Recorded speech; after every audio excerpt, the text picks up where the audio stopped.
to me. You know, I was looking for a chance to go someplace and kind of learn about offensive football, and gave up my scholarship at the University of Kansas, and he didn't have any scholarships left, but he told me I could come down there and certainly compete for playing time and you know, do some things on the sideline, signaling plays and things like that. And he told me that if I ever earned, you know, got up to third string on the depth chart, he'd give me a scholarship, which he did.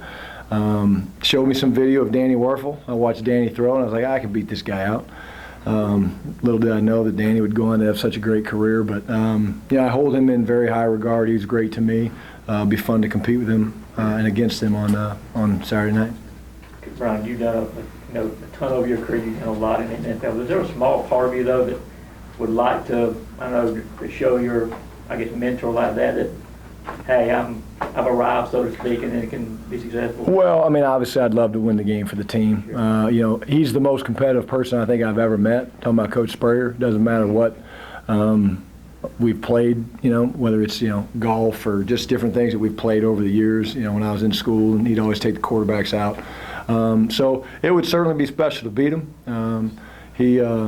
He's just a good man. He called me, probably right during the summer break, and called me out of the blue, and he had just seen the special on my dad, A Football Life, and just was saying, hey, I was just thinking about you and wanted to say hello. So, it's kind of what, you hope the players one day will think about myself or think about Coach Rick. Just that simple phone call from Coach Spurrier. I was driving down the highway, didn't recognize the number, answered it, and it was Coach, and meant the world to me. So I look forward to seeing him and then hopefully beating him. You ever beat him in golf? No, no.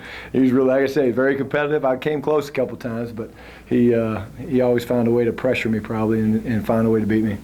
Did he ask you how your quarterbacks were doing at that stage? No, he did not. But I think I was probably the best player of the quarterbacks. But no, when it was all personal information. It was just fun to catch up. What's clearly defenses are crowding the line of scrimmage now. They're Nick Chubb and Sonny Michel are attracting a lot of attention. Can you guys air it out vertically, or can you beat that running the football? You know what I'm saying? No. I mean, obviously, we're a little, obviously we should have thrown the ball better than we did against Vandy. I give them some credit. They did some good stuff against us. We know we have to be balanced. We know there's going to be times that certainly we got to be able to push the ball down the field. Sometimes it's, based on what the defense does, that kind of drives that. The one thing, though, when people load the box, I think you saw the power play that we hit to Nick. I mean, when they load the box, if they miss a tackle or they don't spot it up right, it's got a chance to be, big plays and explosives. But, we didn't get off to a real good start throwing the ball, missed some throws. I had a drop or two here or there, a couple calls I'd like to have back, I think. But again, we know as we get going through the season, we're going to have to be able to be real balanced. And we've had a good week of practice this week, both running and throwing. And but I'm very confident that the passing game will get going. Is Grayson the kind of guy who dwells on mistakes, or can you kind of flush things and move forward whenever, like, when y'all start practice this week, or he was still kind of thinking about some of the things that went wrong against Vanderbilt? No, I think he's played enough football that he's able to kind of push it behind him.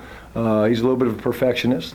So again, on game day and stuff like that, you got to kind of sometimes, hey, it's okay, move on to the next one. I thought he finished really strong. I mean, he made some good throws late in the game. He hit Isaiah McKenzie on a seam, was really tight coverage. But again, the other thing, not making excuses, he's still working on some timing stuff with some of these guys. And again, I think we'll see it just kind of get better as we go. And we think it was just kind of a, one of those days. This wasn't our best day throwing it, but certainly not what we think is the standard.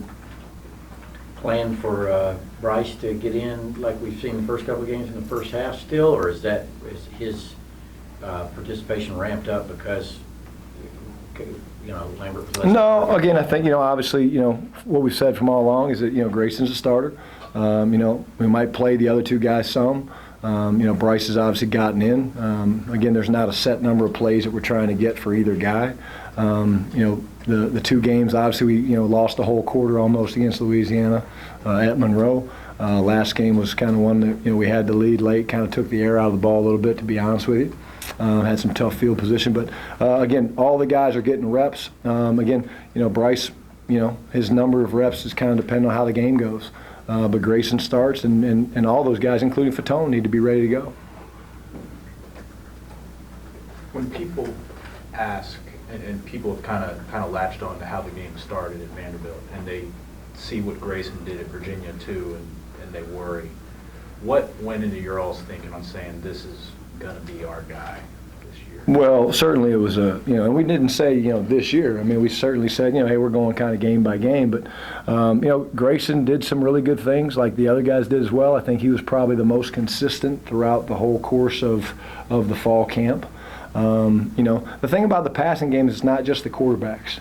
There's other things that are involved in the passing game. There's pass protection, there's route depth, there's timing, things like that.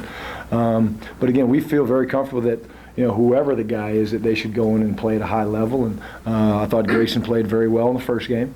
I thought Vanderbilt, again, we got off to a slow start. He forced the ball down the seam. It should have been intercepted. Got lucky on that one. Next play, we hit the big run with Sony, which is a great teaching moment. Hey, they missed an opportunity. Obviously, you had a chance to check the ball down. You didn't. Next play, explosive play in the running game. But in terms of Grayson, obviously, he was very consistent throughout the course of fall camp. Coach, what would you say after going back and looking at the film, that 0-7 start, that slow start in general? What, if you had to put a finger on one thing, what would you say, Grayson kind of struggled with the most, or you did the most as a passing game? Obviously, it was multiple things. I mean, obviously, when we kind of started the game, the first pass was a bad call by me, to be honest with you. They were playing a split safety defense. Should have had a better tool in there to handle that. That one's on me. Obviously, tries to throw the check down, ball gets tipped, stuck in a third down and long situation, tries to throw a deep over to Jeb. Forced the one, like I said, a little bit later. There were some protection issues at times. Vanderbilt did a really good job with some of the things they tried to do from a pressure standpoint. They came after us. And again, that's the hard thing with the passing game. It takes really all 11 guys to be functioning as one, and we didn't do a very good job of that, both players and coaches. The checks at the line and the stuff that has to happen between, well, I guess there's no huddle, but Correct. The stuff that has to happen between plays. Mm-hmm. What does Grayson do so well? I assume that was one thing that you all are really. He sees things really well. Got a good understanding of defenses. Again, picked up the system fast, but I think a lot of it's just, he's played quite a bit of football, so he can see, rotation things that might take him off. Hey, this is a bad look. This guy's getting ready to come. I don't want to run the ball over there. I think that certainly was part of it. But, he sees things pretty well defensively. He can come off the field. I'm used to having the still photos. I'm used to being able to look at the pictures. And when you talk to him, he's got a good grasp of, hey, I saw this guy do that. That's why I did that. So I think he sees the field well. How much, I don't want to say patience, but, before you consider making a change at quarterback, what does it take for that to happen? Maybe you see some things that people in the stands and they see incompletions, and, what goes into that you were thinking with that? Well, obviously, again, the big thing for us is, hey, Grayson's our starter. He's going to start the game. He knows that, we expect him to go in there and play well and move the team like he did against Louisiana Monroe.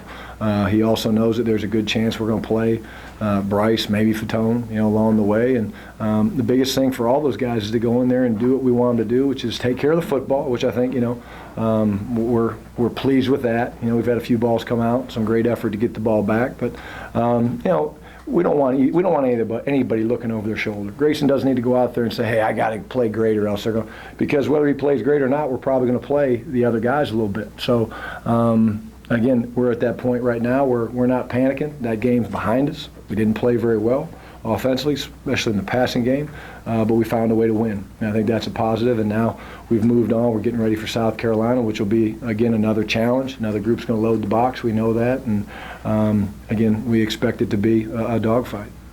Knowing that Georgia has lost a past of a couple, few games against South Carolina, what do you think the confidence level is? Well, yeah, obviously, I wasn't here for any of those games. I do think our guys have had a good week of prep. I do think they obviously, hold South Carolina in high regard. They know they're a good football team. I think somebody was telling me a stat like they have 20-something plus players on their roster from Georgia. So obviously, it's going to be a huge game for them. Prime time type game. So. Again, in terms of the past, I don't know, but I do know it's a good defense. They don't do a lot, but they certainly are good at what they do. Very athletic. They run and hit, and they play very, very fast. Last question. Jeb Blazevich had 1 reception in the last game. What do you need to do to get him more involved? Obviously, did a nice job, for us. He had a few more opportunities that we didn't really get a chance to finish. Again, just, our progressions are set up that, multiple guys have a chance to get the ball. Certainly Jeb's a guy that, we want to get involved, but again, we just didn't throw the ball very well, last game and didn't execute the passing game very well. And Jeb will be a big part of kind of getting that jump started, but along with that, so are the other guys. Thank you. Okay.